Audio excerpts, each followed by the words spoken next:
오늘 본문은 사마리아 수가성 여인과 예수님의 대화입니다. 예수님께서 제자를 삼고 세례를 베풀자 많은 사람들이 예수님께로 모여들었습니다. 이로 인해 바리새인들은 예수님을 경계하였고 그리고 적대시하였습니다.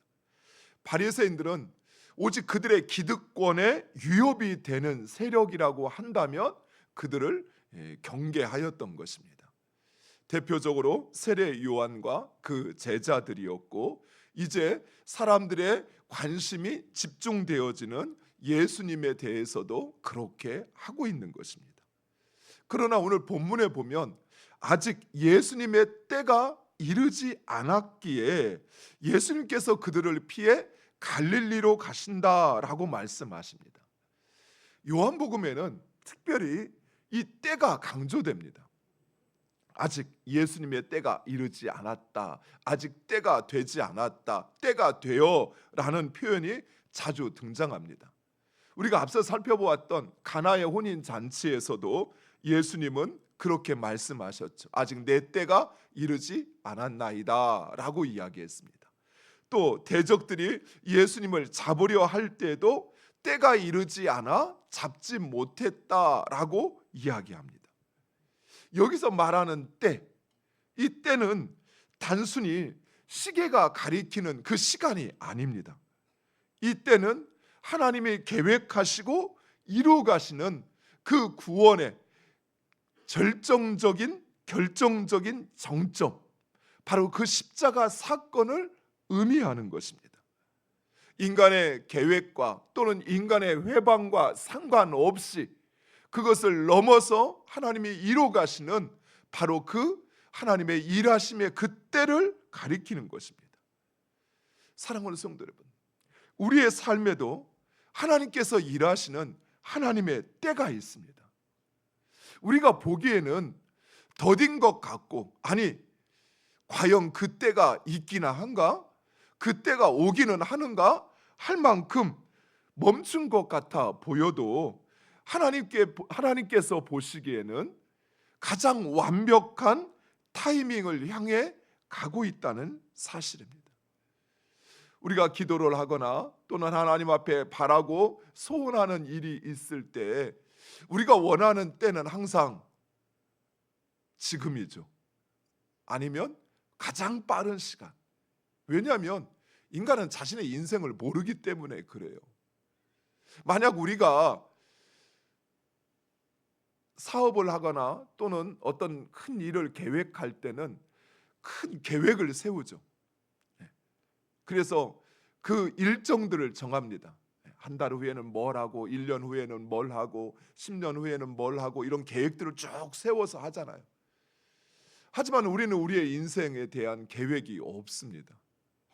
아니, 그 계획을 세운다 한들 우리의 계획대로 이루어지지 않는 것이 인생이지요. 그래서 그 일이 이루어질 때를 우리는 알지 못한다는 사실이에요. 그러나 하나님은 우리의 그 모든 미래, 우리의 삶에 일어나는 그 모든 일들을 주장하시기에 하나님이 정하신 그때, 하나님은 그때를 아실 뿐만 아니라 그때 하나님의 뜻을 이루어 가신다는 사실입니다. 무엇보다도 하나님께서 우리에게 기다리게 하시는 시간이 있습니다. 이것은 단순한 지연이 아니라는 사실이에요. 단순히 우리로 맹목적으로 참고 견디게 하시는 것이 아니라 우리로 기다리게 하실 때는 준비와 영광의 과정이라는 것입니다. 즉 하나님은 기다림을 통해서 우리의 성품과 믿음을 연단해 가신다는 것입니다. 우리가 기도하고 하나님께서 성경을 따라 하나님께서 우리의 부르짖음에 응답하신다고 말씀하셨습니다. 그런데 왜 당장 또 왜 빠른 시간 내에 우리의 기도가 응답되지 않느냐? 바로 그 해답이 여기에 있는 것이죠. 그 기다림의 시간들을 통해서 하나님은 우리의 믿음을 또 우리의 성품을 연단하시고 훈련하신다라는 것입니다. 무엇보다도 하나님의 시간을 분별할 수 있는 그 분별력을 갖게 하신다는 사실이에요. 저는 우리 성도님들과 같이 간증하면서 나눴던 것처럼 어머니가 이제 목회자로 서원을 하고 저를 낳으셨기 때문에 어렸을 때부터 목회에 대한 되게 강한 열망이 있었습니다.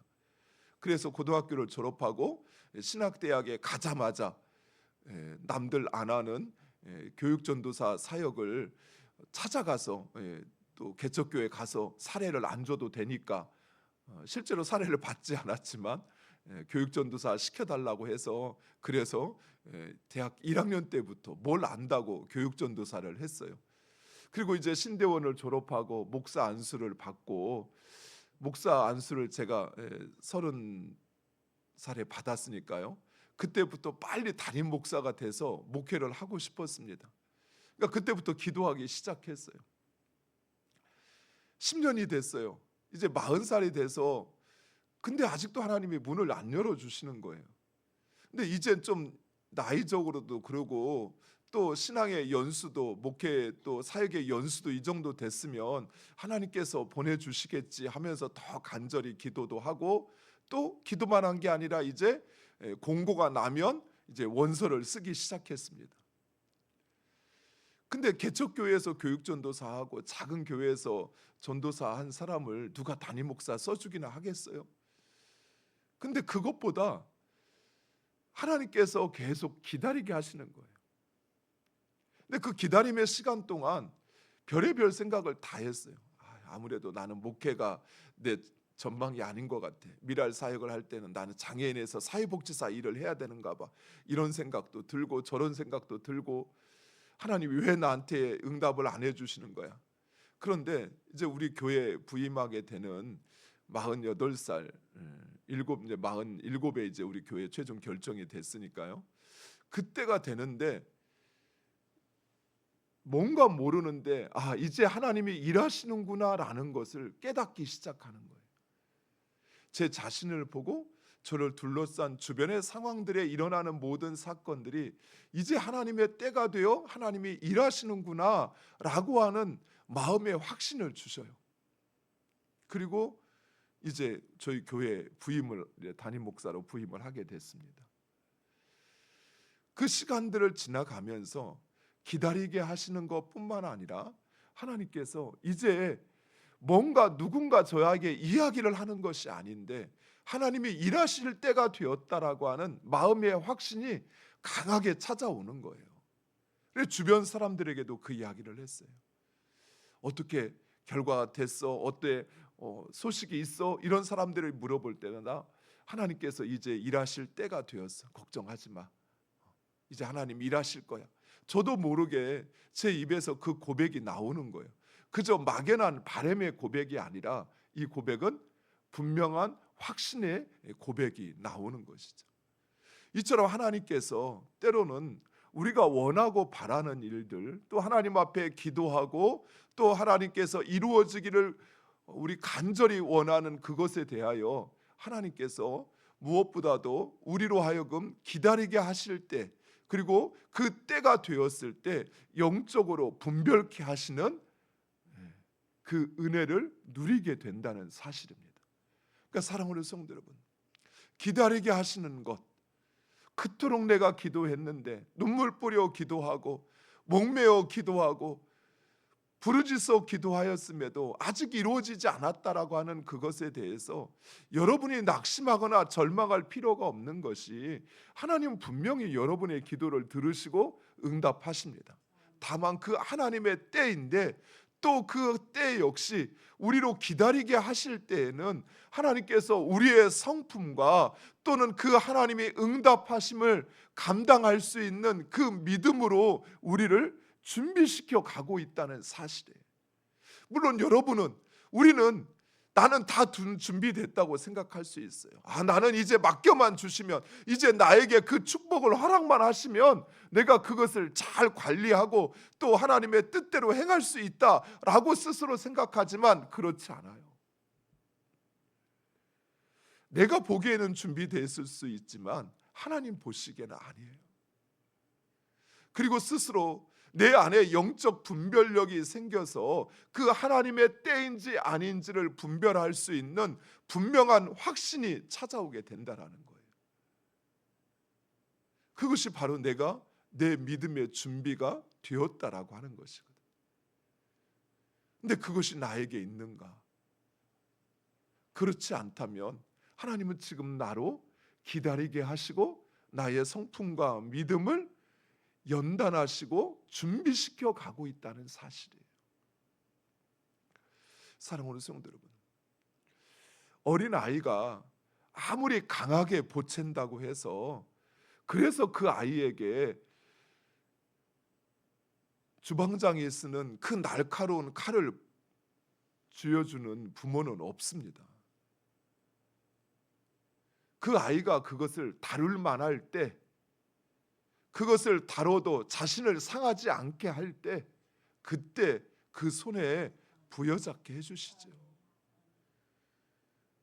사랑하는 성도 여러분, 내가 원하는 것, 그것이 여러분에게는 나는 그것만 부여잡으면 내가 요리도 다 하고 고기도 다 내가 그 칼로 절여서 준비시키고 할 수 있다라고 생각하지만 그렇지 않아요. 아직 우리에게는 때로는 그 믿음의 준비가 필요하고 또 그것을 감당하고 그것을 하나님의 뜻 가운데 주장할 수 있는 성품의 준비가 필요하다는 사실이에요. 그러나 때가 이르지 않았다고 해서 단순히 하나님은 우리로 그저 기다리게만 하고 견디게만 하시느냐? 그렇지 않습니다. 하나님은 기다림의 시간 속에서도 우리와 함께 하십니다. 또한 하나님이 주시는 그 기쁨을 누리게 하신다는 사실이에요.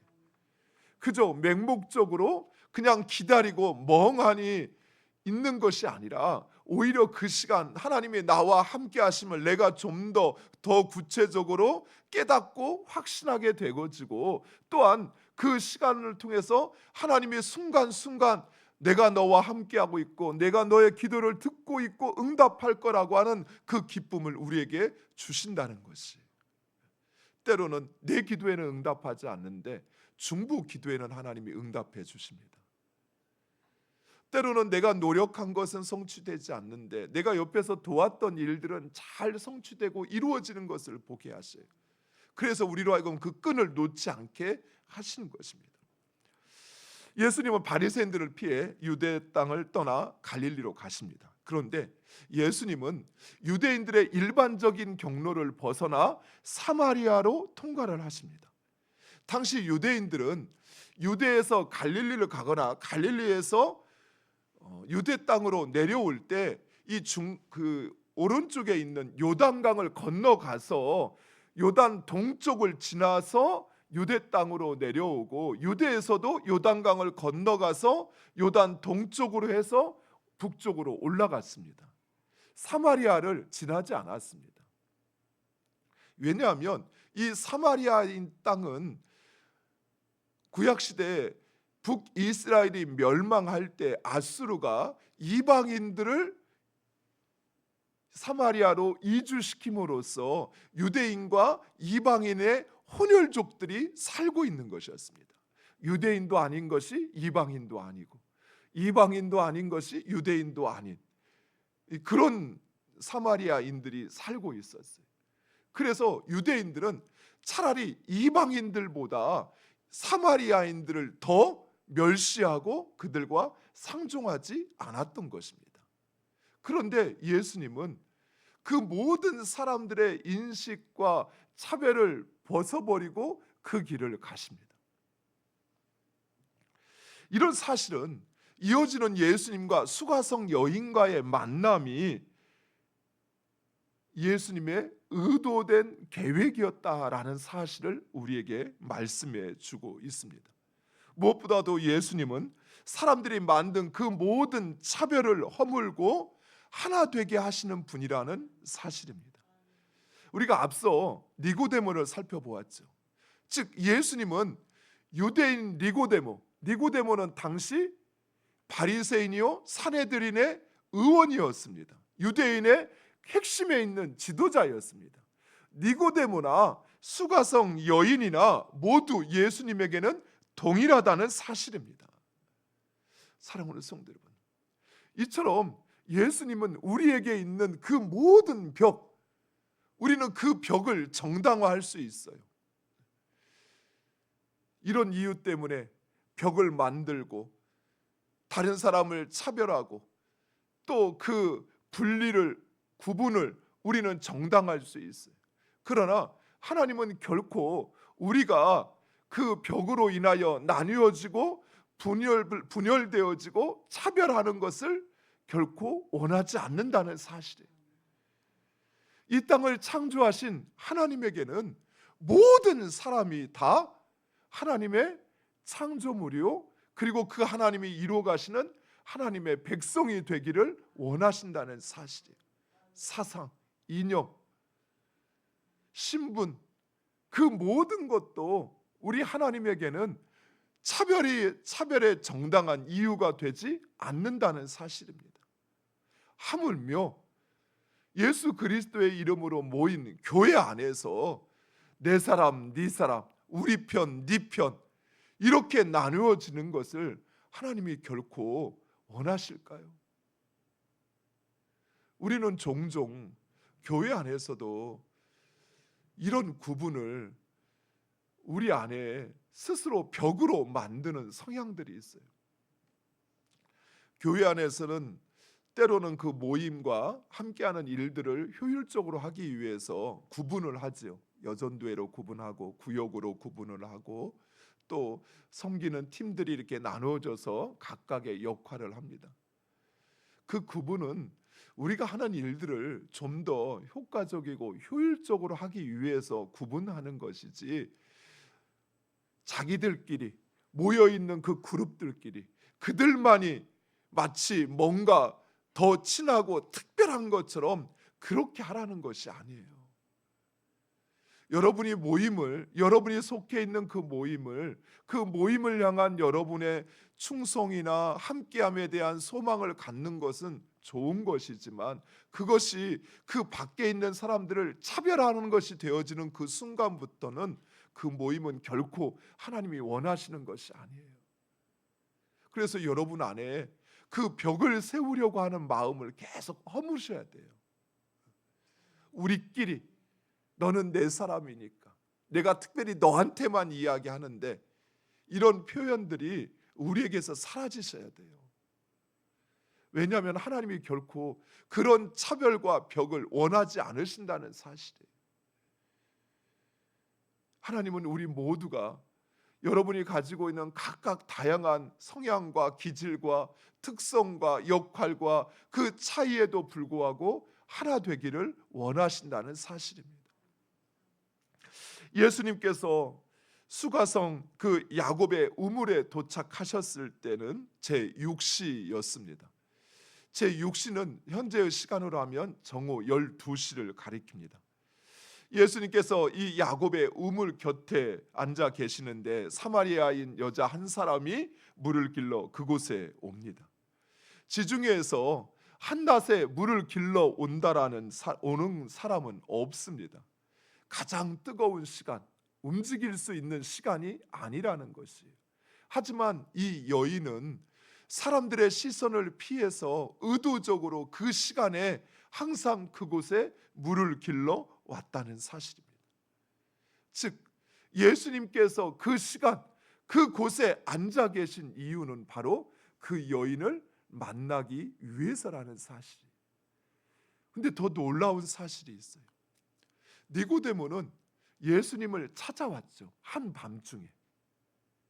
그런데 이 여인은 예수님이 찾아가셨다는 사실이에요. 즉 그 여인의 시간에 예수님이 맞추셨다는 사실이에요. 예수님의 시간에 그 여인이 찾아온 것이 아니라 여인의 시간에 예수님이 자신을 맞추셨다는 사실이에요.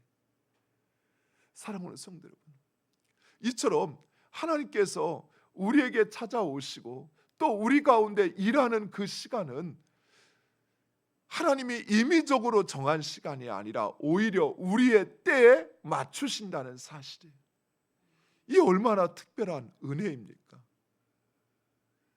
우리가 준비되지 않았는데도 하나님께서 자 시작합니다 라고 하시는 것이 아니라 우리가 준비될 때까지 오히려 내가 기다리는 것이 아니라 하나님께서 기다리신다는 거예요.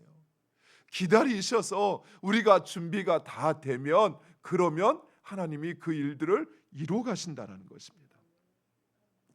아무도 찾지 않는 그 시간에 물을 길러 왔다라고 하는 것은 물이 필요해서만이 아니라 그 여인에게 있는 영적인 갈급함에 물을 찾았다는 사실입니다. 그녀는 물을 좀 달라 하시는 예수님의 말씀에 유대인과 사마리아인의 반목과 갈등을 이야기하면서 예수님의 요청을 거절합니다. 그러자 예수님께서 이렇게 말씀하십니다. 내가 만일 하나님의 선물과 또 내게 물을 달라 하는 이가 누구인 줄 알았더라면 내가 그에게 구하였을 것이요 그가 생수를 내게 주었으리라 라고 이야기합니다. 그렇습니다. 예수님께서 사람들이 가지 않는 사마리아인의 땅에 오신 이유, 그리고 그 여인에게, 유대인을 적대시하는 이 여인에게 물을 좀 달라 말씀하신 이유는 바로 그 여에게 하나님의 선물을 주시기 위하여, 그리고 그녀의 영적인 갈급함을 채우시는 생수, 바로 그 생수를 주시기 위하여 찾아오셨다는 사실이에요.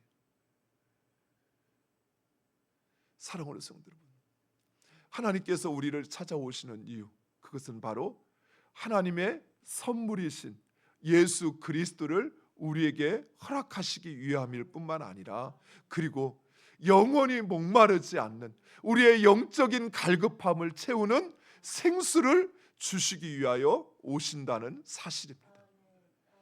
그 생수가 무엇일까요?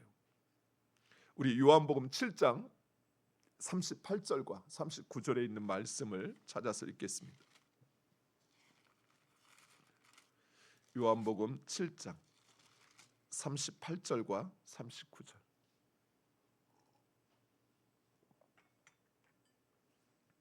우리 찾았으면 같이 함께 읽겠습니다. 나를 찾아도 38절과 39절, 죄송합니다. 38절, 39절.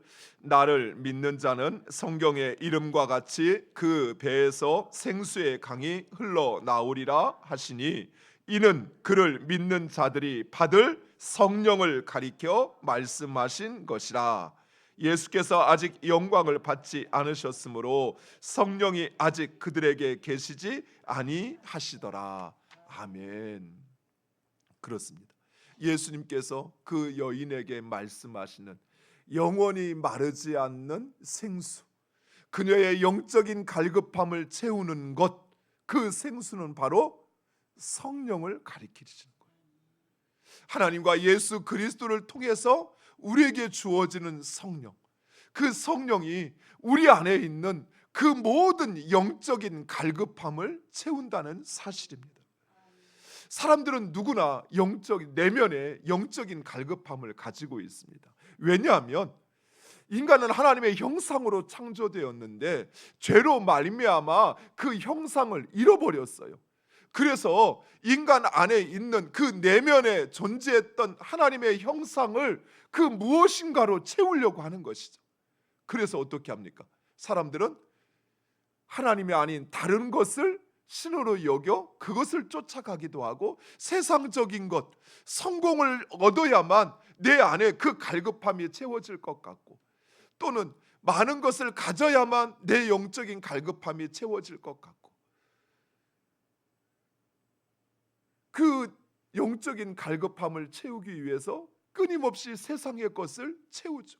어떤 사람은 이 사마리아 여인처럼 사람을 찾아서, 남편을 찾아서, 남편이 있으면 나의 그 영적인 갈급함이 채워질 것 같아서 사람을 찾죠. 하지만 하나님을 대신할 수 있는 존재는 없습니다. 그래서 우리의 영적인 갈급함은 채워지지 않는 것이에요. 끊임없이 목말라 할 수밖에 없어요. 끊임없이 내 안에 부족함을 느끼고 그것을 무엇인가 채우려고 하는 마음이 우리 안에 있다라는 것이. 그런데 그 영적인 갈급함, 우리 안에 있는 그 하나님의 잃어버린 형상을 채울 수 있는 것이 바로 하나님과 예수 그리스도로부터 주어지는 하나님의 영이신 성령. 성령이 우리 안에 내주하심으로, 우리를 하나님의 형상으로 다시 회복시키심으로 우리의 영적인 갈급함이 채워진다는 사실입니다. 사랑하는 성도 여러분, 그래서 우리는 예수님 안에 거하여야 되고 성령의 이끌림을 따라 살아가야 돼요. 그러지 않으면 우리 안에 있는 영적인 갈급함이 끊임없이 무엇인가를 찾아서 그것으로 내 만족과 내 기쁨을 찾으려고 한다는 사실이에요. 그런데 그것은 결코 우리의 기쁨을 채워줄 수 없다는 사실이에요. 여러분, 지금 여러분의 삶에 있는 문제 있으시죠? 그 문제가 해결되면 여러분이 기쁘고 행복할 것 같죠?